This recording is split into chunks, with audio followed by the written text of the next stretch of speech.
pela fé. Hebreus 11, capítulo 11, verso 1.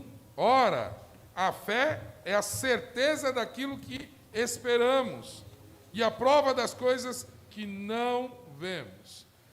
Fé é a certeza daquilo que esperamos e a prova das coisas que nós não vemos, daquilo que não é visto. Desperta, tu que dormes, levanta e resplandece, pois o Senhor resplandecerá sobre ti. Despertar da fé é a minha missão. Deixa eu tirar aqui um pouquinho a máscara. O pessoal do som vai regular aqui. Fé. É o tema da juventude, despertar. Eu já olhei para ali achando que o quadro estava lá, né? Despertar. E é um desafio de Deus para a sua vida, para a minha vida. Falaram da muralha, essa música falou de muralha, e toda vez que fala de muralha, a gente lembra de Jericó. Aí eu lembro que quem comandou o povo contra Jericó foi Josué. E aí eu lembro que 40 anos, 39 anos, quase 40 anos antes, está lá ele pela fé, fala, vamos, vamos, e o povo falou, não. E aí a palavra dele foi sufocada pela palavra dos outros. E ele guardou aquele momento, aquele grito que ele estava durante 39 anos, engasgado aqui, né? Talvez um dos gritos foi dele para derrubar a muralha, né? Passando com o povo, esperando, guardando aquilo para que o Senhor tinha prometido na vida dele, né? Eu quero dizer para você que talvez muralhas na sua vida cairão, e são muralhas que já tinham sido prometidas que iriam cair há muito tempo atrás. Mas é importante você entender que talvez o tempo seu é agora. A mensagem do domingo passado do pastor Leandro foi exatamente isso. O despertar do agora. Não é esperar, não é tardiar mais, não é empurrar para frente, é viver isso agora. E eu convido você para viver isso agora. Para você olhar para você mesmo e pensar assim, como que está a minha fé? Aliás, o que eu entendo por fé? Né? Como que está o meu conceito de fé? Né? O famoso dicionário Michaelis, ele traz uma definição de fé, mas é incrível, sensacional isso, porque ele traz uma definição mais bonita do que o texto de Hebreus 11:1 fala. Ele diz assim, né? É tornar incondicional uma hipótese. Sabe, a pessoa passa a considerar como sendo verdade, sem qualquer tipo de prova, ou critério objetivo de verificação, pela absoluta confiança que se deposita nesta ideia ou a fonte de transmissão. A fé acompanha absoluta abstinência de dúvida, pelo antagonismo inerente à natureza desses fenômenos psicológicos e da lógica conceitual. Ou seja, é interessante, ele diz assim, ou seja, é impossível duvidar e ter fé ao mesmo tempo.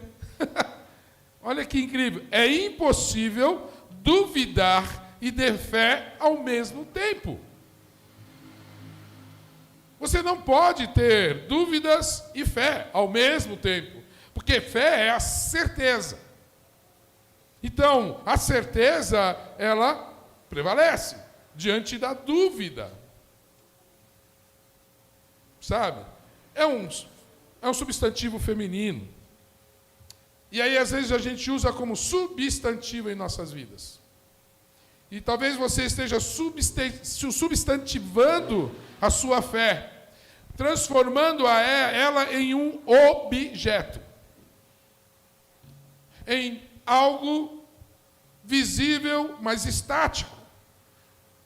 Algo real, porém sem movimento. Algo real, mas morto. Algo físico, visível, mas sem movimento e morto, portanto. Sem ação. Esta fé, eu chamo de fé religiosidade. Uma fé religiosa que produz religiosidade. É ação, é rito, é obra. São obras. São rituais religiosos. É um compêndio de regra, de doutrina. E aí você se sente salvo por este compêndio de doutrina. Se você fizer tudo isso, pronto, garantida está a sua salvação. Se você fizer tudo isso certinho, se você seguir estes ritos, estará dando tudo certo e Deus vai ficar feliz com você. Portanto, a sua vida começa a ser conduzida por regras, por obras, por ações. Então, ser salvo é pelas obras. Se eu fizer tudo certinho, eu vou ser salvo. Por quê? Porque é uma maneira ritualística de ver as coisas. É a religiosidade do hall de membros. Se o meu nome estiver no hall de membros da igreja, então eu sou salvo. Isso é religiosidade. Isso é entender que listas feitas por mão de homens, né, são respeitadas e determinam aquilo que vai acontecer nos céus. É a fé religiosa, a fé religiosidade. É seguir, obedecer regras, mesmo que não seja a vontade de Deus expressa por Deus. Ah, mas eu sinto que Deus quer isso de mim, mas a regra diz que não, então eu não vou fazer, mesmo que Deus queira isso de mim. A palavra de Deus diz isso, mas não é isso. Por quê? Porque esse comentário sobre a Bíblia diz isso, mas a Bíblia diz isso. E tem gente fechando a Bíblia e ficando com o comentário de fulano, de ciclano, seja homem, seja mulher, e deixando a Bíblia de lado. Cuidado quando você faz isso, porque é como se você estivesse deixando Deus de lado e seguindo algumas regras, né, algumas convenções, né, ou decisões de grupo de homens, ou de algum homem. Nós precisamos entender isso. Quem fez isso? Os judeus. Se esqueceram de Deus e caminharam por si mesmos, estabelecendo regras, rituais.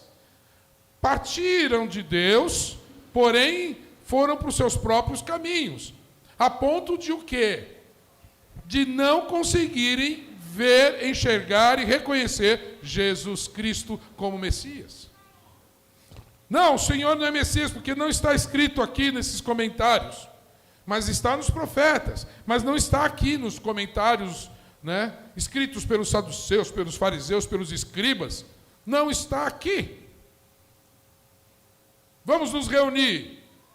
Aí reuniram e tomaram a decisão de que Jesus não era Cristo. Eles tomaram a decisão de que Jesus não era o Filho de Deus. Então, se eles tomaram a decisão de que Jesus não é o Filho de Deus, então Jesus não é o Filho de Deus. Porque a regra diz que quando eles se reúnem e tomam decisão, essa decisão é a correta. Isso aí é fé religiosa.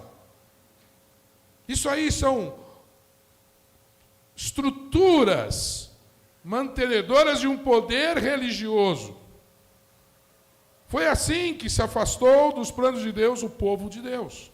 Foi assim que na Idade Média a igreja cristã se afastou da palavra de Deus, com seus rituais, com as suas regras de manutenção do poder. O livro de regras deles é igual ou maior do que a própria Bíblia, do que as próprias Escrituras. Os costumes e as tradições se tornam tão importantes como a própria palavra de Deus. Percebe como a fé religiosa, a religiosidade, começa a afastar você da própria palavra de Deus? E eles se afastaram. Por isso, muitas igrejas se preocuparam muito mais com seus usos e costumes, regimentos internos imensos, compêndios doutrinários. Eles procuraram construir a sua fidelidade a Deus. Sua maneira de ser fiel. Sua maneira de ter fé. Esquecendo da real vontade de Deus. Isso aconteceu e isso continua acontecendo. Eu estou falando de maneira mais macro, maior. Mas será que não está acontecendo na tua vida? Será que não está acontecendo com você mesmo?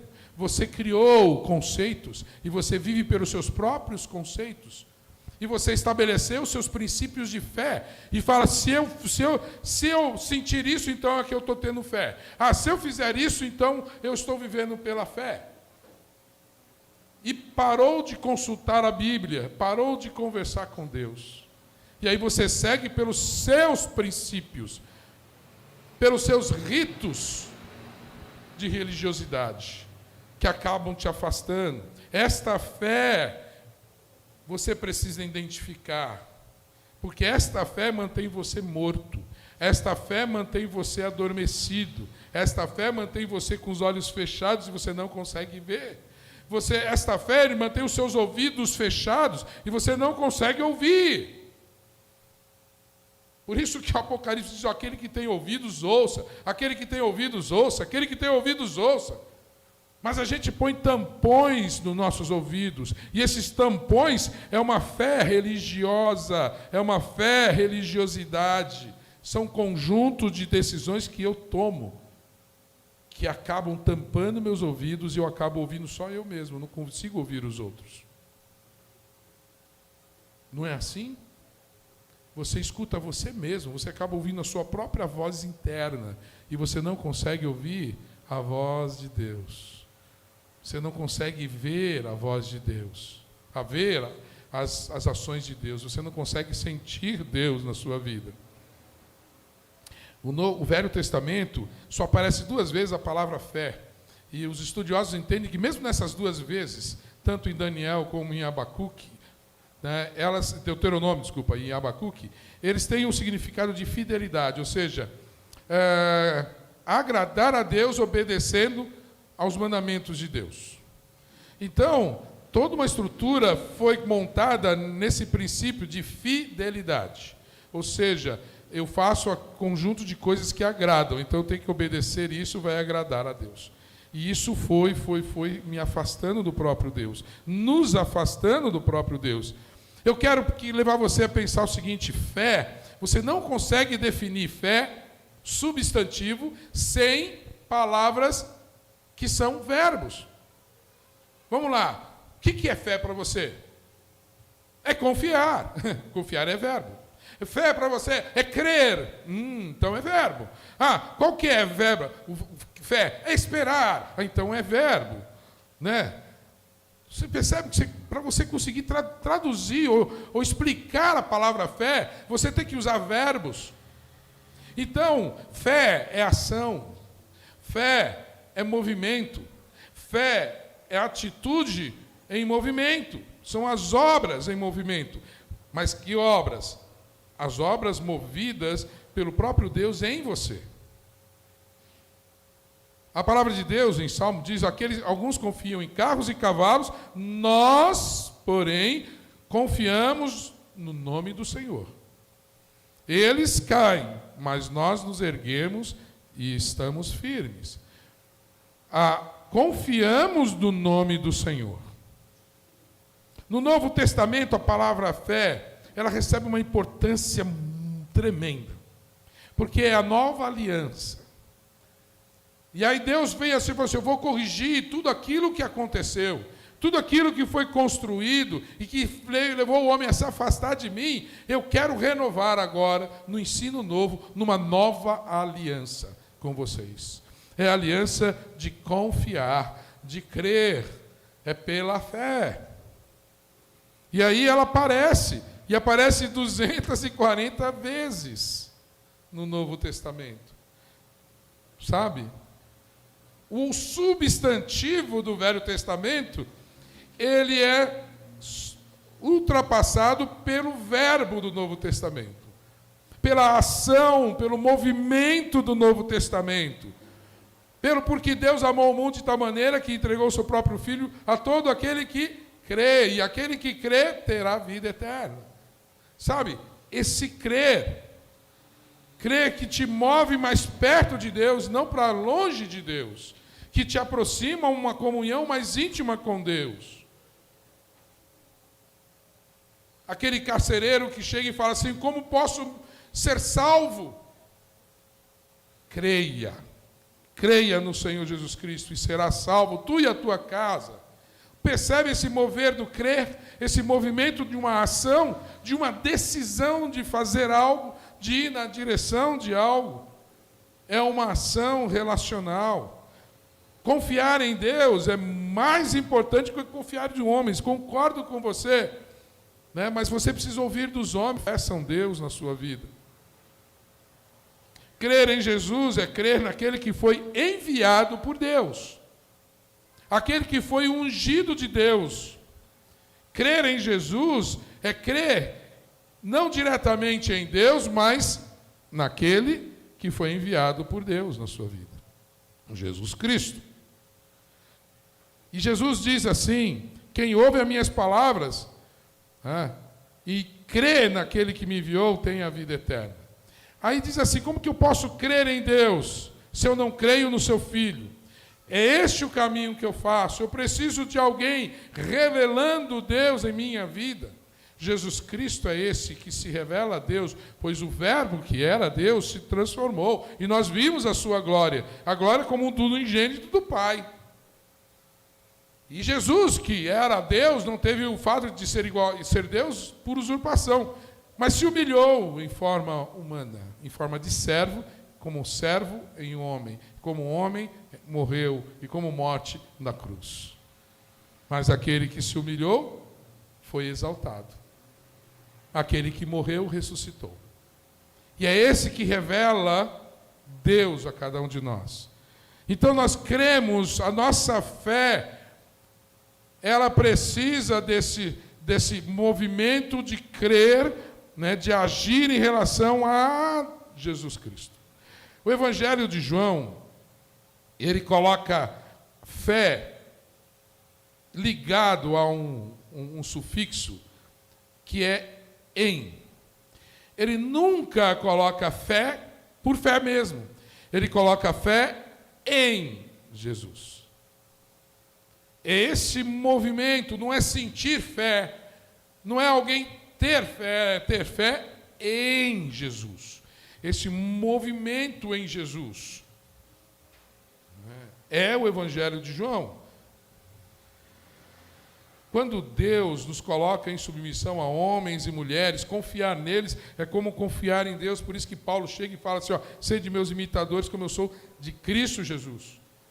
E Jesus fala assim: vocês precisam fazer como eu não faço por mim mesmo, mas eu oro o meu Pai. E aí Jesus fala: Pai, como eu e o Senhor temos esse relacionamento, que eles tenham comigo. Restaura a glória na vida deles, desse relacionamento comigo, como eu tenho contigo. Este movimento, essa inter-relação é necessário. Não existe fé estática. A fé substantiva é uma fé de regras, de obras, que não produz esse movimento de aproximação seu com Deus, seu com Jesus. A Jesus foi dada toda a autoridade nos céus e na terra. Ele é o próprio Deus na sua vida e na minha vida. E aí ele nos chama a ter fé nele. Ter fé em Jesus Cristo. Crer nele, confiar nele. E olha como Deus faz esse movimento de resposta. E aí quando a gente ama é porque ele já nos amou. Quando a gente se aproxima dele é porque ele já se aproximou. A gente acha que as coisas começam a partir de nós. E a fé que começa a partir de você é uma fé enganosa. É uma fé substantiva, que surge em você. Mas a fé verdadeira é aquela que vem de Deus e volta para Deus. É aquela que não surge em você, mas vem sobre você. E te leva a uma comunhão com Ele, a uma confiança, a crer, a confiar, a acreditar, a esperar em Deus. É esse movimento. Mas nós nos fechamos em nossas próprias definições, ideias, e paramos de ouvir Deus, paramos de seguir Deus. E isso vai morrendo em nós. E nós morremos em nossos rituais. Nós morremos em nosso próprio objeto de fé. começamos a colocar objetos de fé em nossas vidas. E aí nós temos um movimento chamado de materialização da fé. E aí a gente vai para quê? A gente vai voltar ao deserto. A gente vai voltar ao templo.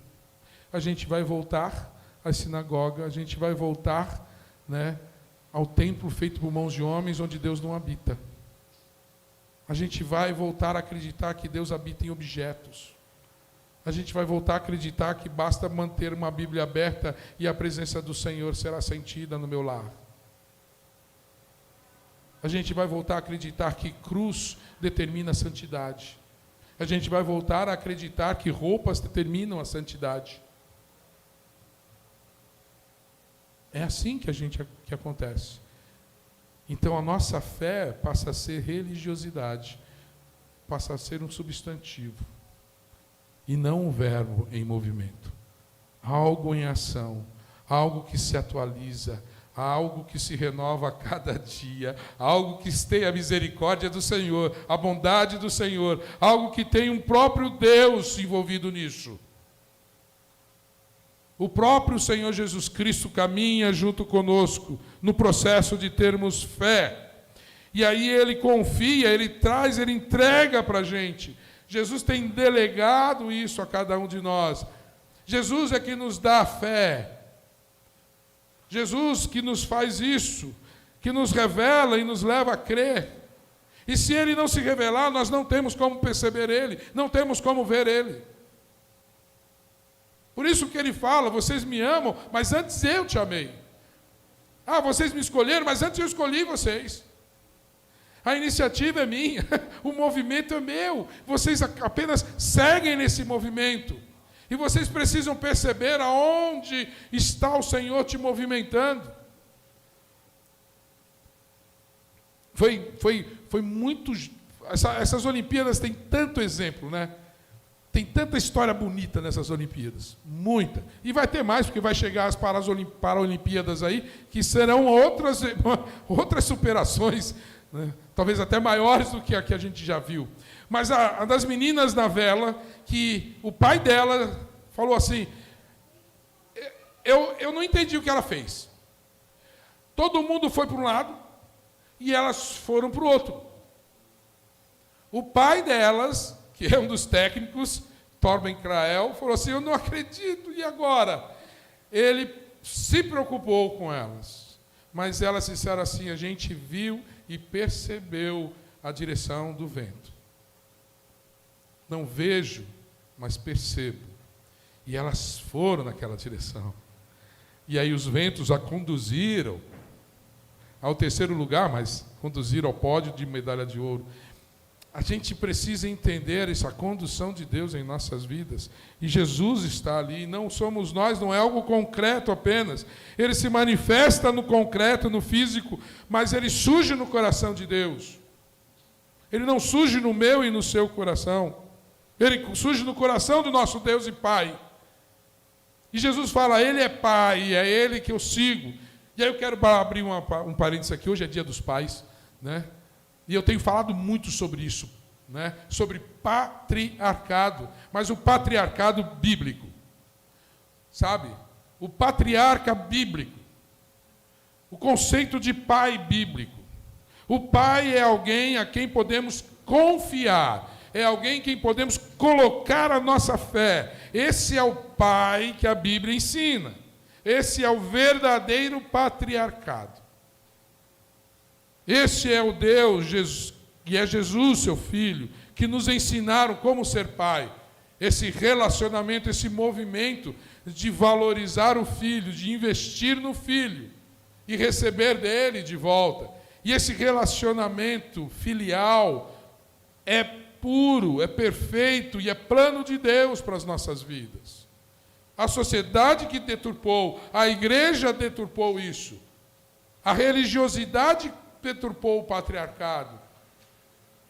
O sistema, a família patriarcal, ela foi distorcida. Foi distorcida. A Bíblia não fala que a mulher tem que ficar calada. Fala sim.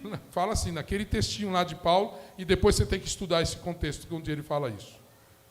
Mas em restando, no restante da Bíblia. Não importa, não é importante, assim, não é bom que o homem esteja só. Eu farei uma adjuntora que seja idônea, que ele seja tete a tete, que ele seja olho com olho, que ele seja semelhante, que participe, compartilhe. Sabe, coisas assim. Você precisa ler mais um pouco sobre o que a Bíblia fala.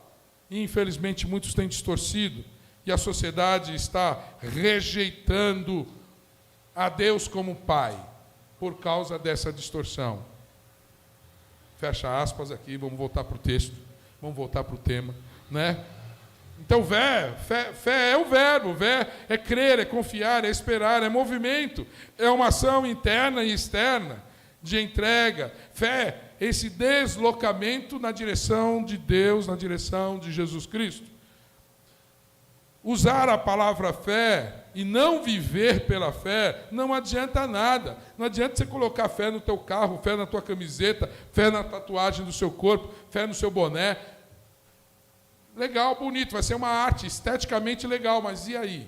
Não vai fazer efeito nenhum. A sua fé tem que ser a sua atitude, a sua maneira de ver, de viver.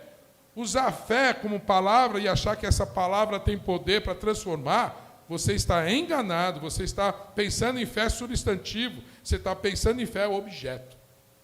Está na hora de você se libertar disso, em nome de Jesus. Está na hora de você se apropriar, está na hora de se acordar. Está na hora de você parar com isso. Você está dormindo no ponto. Você está fechando os olhos e dormindo. Você não quer ver isso. Você está estático. É hora de mexer com isso. Sabe? É hora de se movimentar.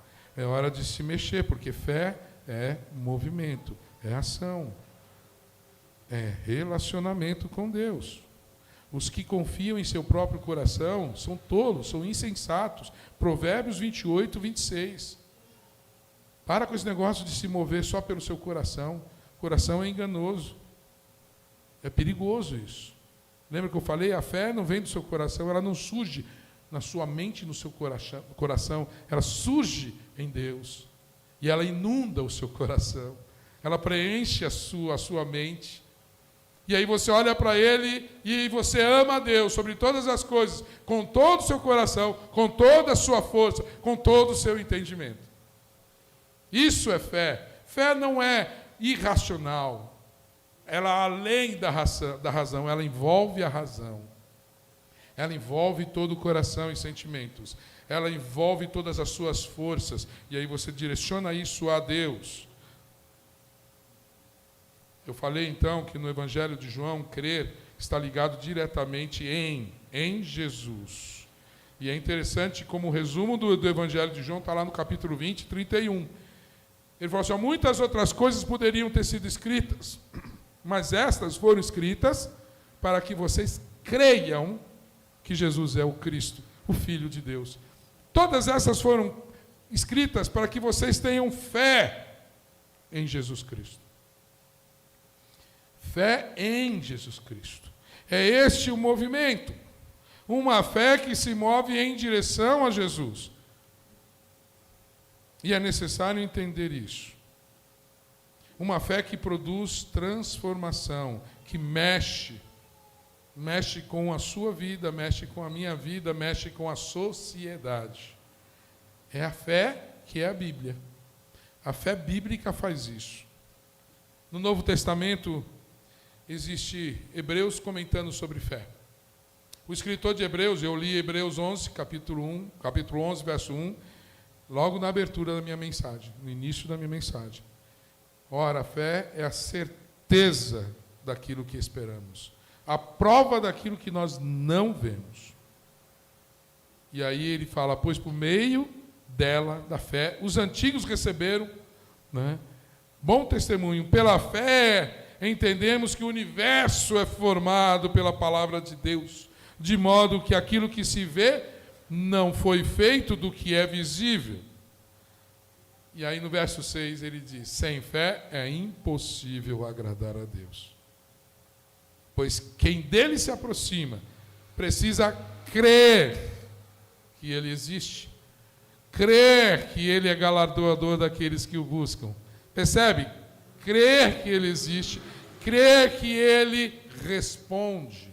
Responde e reage àquilo que Ele mesmo fez você se mexer. Vem dEle e para Ele, pois dEle e para Ele são todas as coisas. É esse o movimento. E aí Tiago chega e fala assim: sua fé é morta, sua fé está adormecida, está se fingindo de morta, no meio de uma sociedade que precisa de vida. Porque a sua fé é só pelas obras. Você fica com fé de substantivo, você fica com fé religiosidade, essa fé religiosidade é morta. Ela não produz vida. Ela está silenciada. Ela está calada. É como se você estivesse se fingindo de morto para não ser atacado por uma sociedade que ataca. Você está no mundo e olha que o mundo jaz no maligno. Ok. E você jaz aonde? Lembra da pedrinha? Aqui jaz fulano de tal. Talvez você esteja assim. Vivendo nesse mundo, na sua família, na sua casa, na sua empresa, morto. Talvez você morreu ou enterrou muitas coisas na sua vida. Você está cobrindo elas em você mesmo, dentro de você, do teu coração, da sua mente, do seu dia a dia. Você tem se calado diante disso. E aí Tiago fala assim: de que adianta, meus irmãos? Tiago capítulo 2, verso 14. Que adianta, meus irmãos, alguém dizer que tem fé se não tem obras? Acaso a fé pode salvá-lo? Aí muitos chegam e falam assim: está vendo? Não precisa de fé. A fé não salva.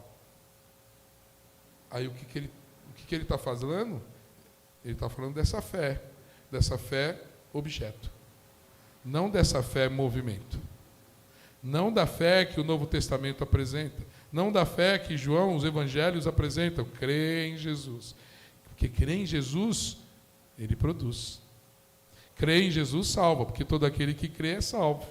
Tem a vida eterna, já passou da morte para a vida. E a saber, são filhos de Deus aqueles que creem.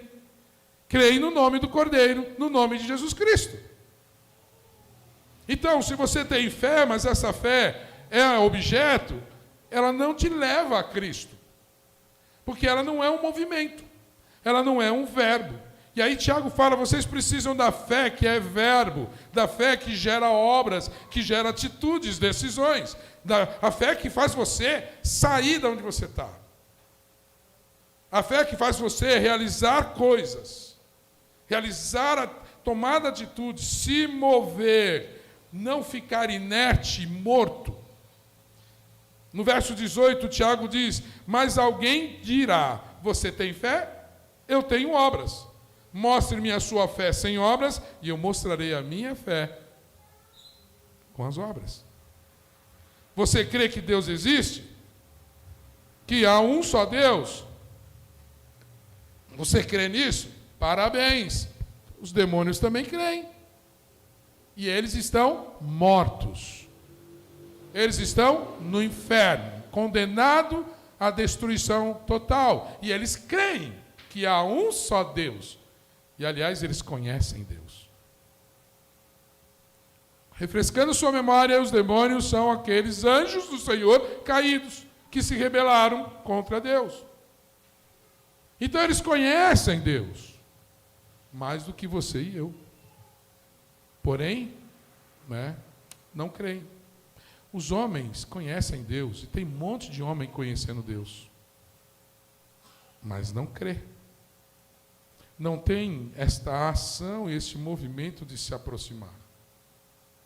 Talvez você é um estudioso da palavra. Talvez você pesquisador da palavra. Mas não adianta nada se você não ter fé.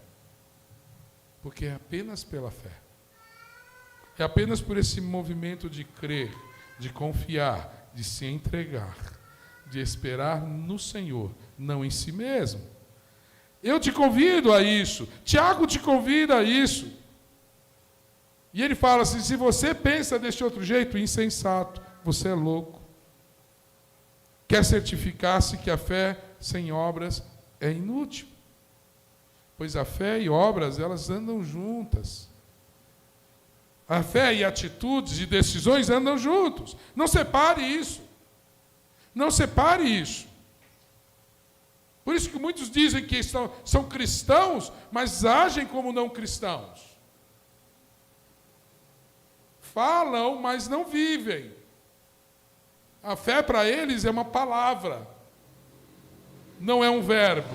Não é atitude, não é vida. É morte. Quero terminar com um convite de Paulo na carta aos Efésios, que é o tema e é o capítulo 5 deste mês. A carta de Paulo aos Efésios nos convida a uma experiência de fé, a acordarmos da nossa morte, do nosso adormecer, abrir os olhos e ver que essa fé é real e impactante.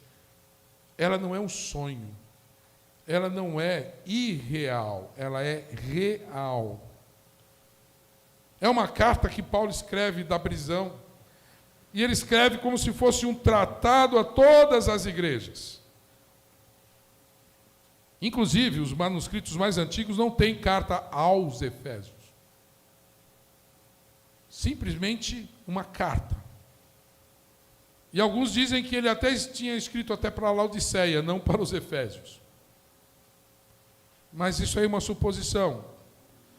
Mas como os Efésios eram uma igreja forte e que tinha influência sobre várias igrejas da região, ela se absorvia da responsabilidade de pastorear e de ser exemplo para muitos.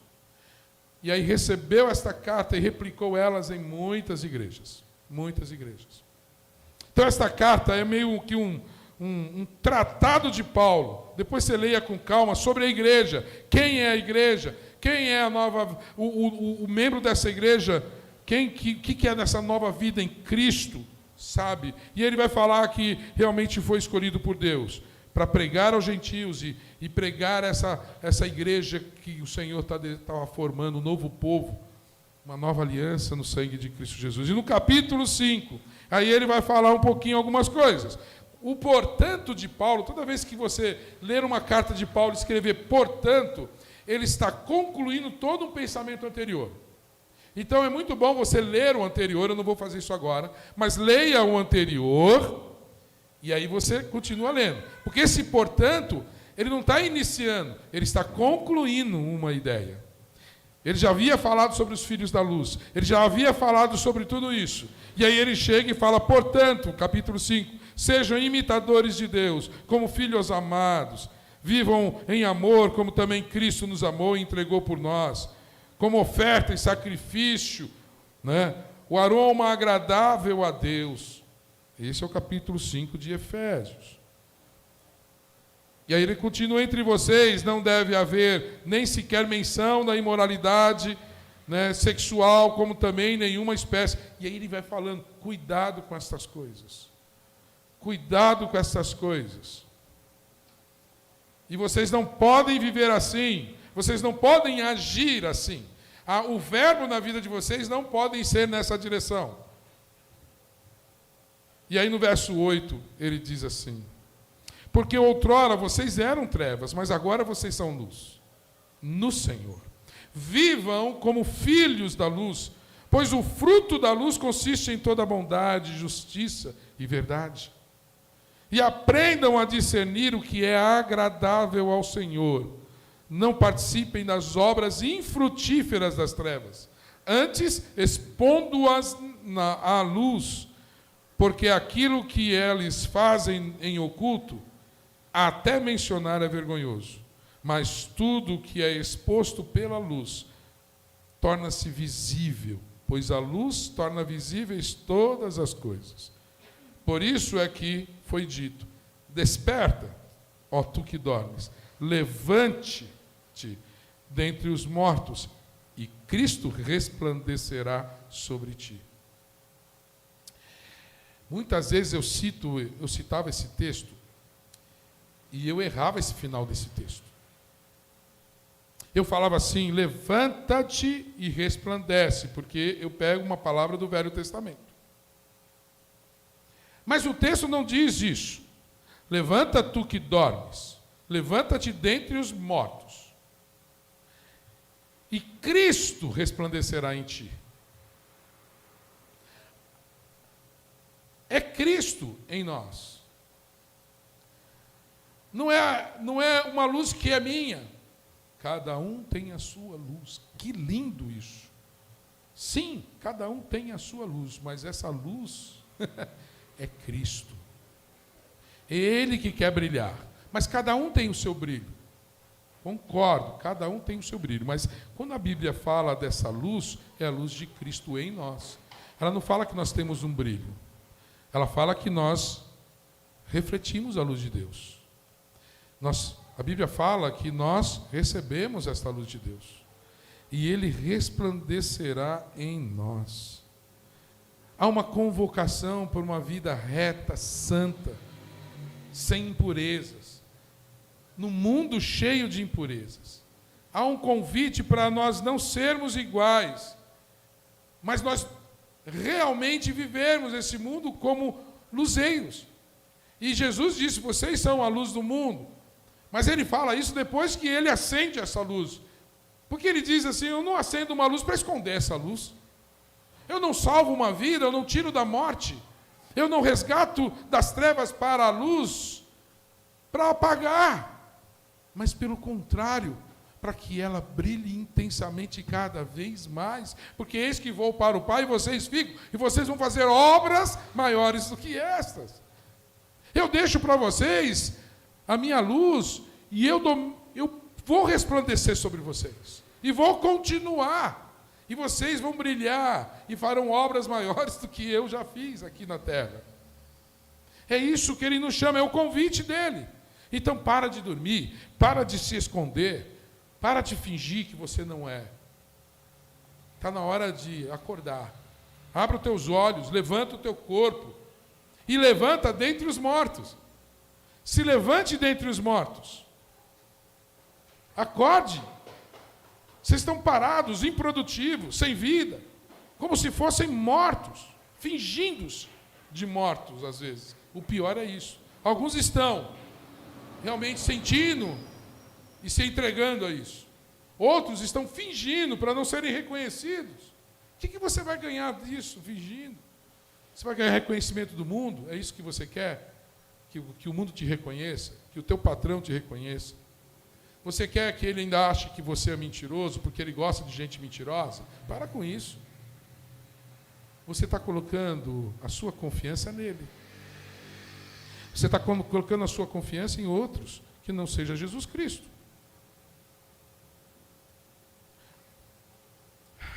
Às vezes é o seguinte, não há problema em desconfiar. A gente fala sempre em confiar. Eu vou falar assim, desconfia.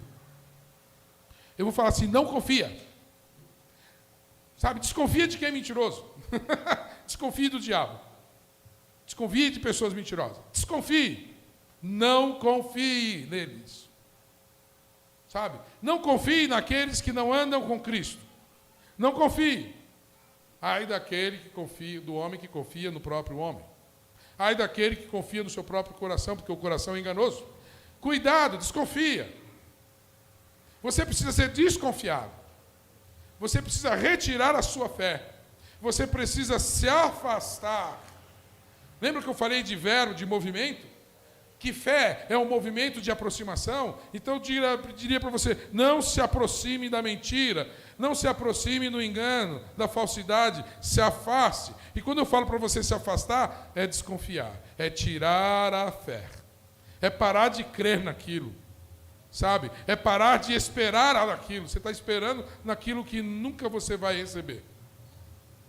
Espere no Senhor. Tenha fé em Deus. Fé em Jesus Cristo. Esse movimento de ter fé, mas é na direção de Jesus. Não tenha fé na direção do inimigo. Na direção do diabo. Na direção dos escritos que não tem nada a ver com a palavra de Deus. Na direção de líderes que não tem nada a ver com a palavra de Deus. Ah, você está falando para me afastar de líderes religiosos? Sim, desconfie de líderes religiosos. Eu não confio em vários líderes. Eu olhei e falei assim, não, nesse eu não confio. E o que eu fiz? Eu me afastei dele. Não posso ficar perto dele. Porque se eu ficar na direção dele, se eu ficar indo para ele, eu estou dizendo assim, eu acredito em você. Eu não acredito nele. Eu tenho que virar as costas e sair fora. Eu tenho que desconfiar mesmo. Eu tenho que tirar a fé dali para colocar a fé em Jesus Cristo. Não é apenas ter fé, é em quem você está tendo fé. Em que você está botando a sua fé e a sua confiança. Não mate o Espírito que habita em você, você tem a luz de Deus. Você está na luz em Cristo Jesus, então você confie nisso. Jesus te salvou, Ele acendeu essa luz em você e quer mostrar essa luz, quer fazer essa luz brilhar cada vez mais. Então, levante-se de dentre os mortos, e Cristo vai resplandecer em você. Pare de fingir e viva. É hora de crer em Deus e cada vez mais crer em Deus. Cada vez fica mais necessário crer em Deus, confiar em Deus, fazer um movimento na direção de Deus. Deus acredita em você, Deus acredita em mim. Lembra que eu falei de acreditar como verbo? De fé como verbo? O que Deus faz? O que Jesus faz? Eu te criei para a luz. Eu confio em você, eu coloco fé em você. Jesus, ele olha para mim e para você, ele fala assim, eu coloco fé em você, porque eu me aproximo de você. Porque eu te espero. Eu espero que você confie em mim. Eu tenho fé que você tenha fé em mim. E Jesus continua investindo em mim e em você. Talvez você mesmo não confie em você. E Jesus está dizendo, eu acredito em você. E você diz, eu não acredito em mim. A sua família está dizendo, eu não acredito em você. E aí eu quero falar assim, talvez bem mais claro assim, para alguém que talvez já passou várias vezes numa clínica de recuperação. E todo mundo está dizendo, não acredito mais nele.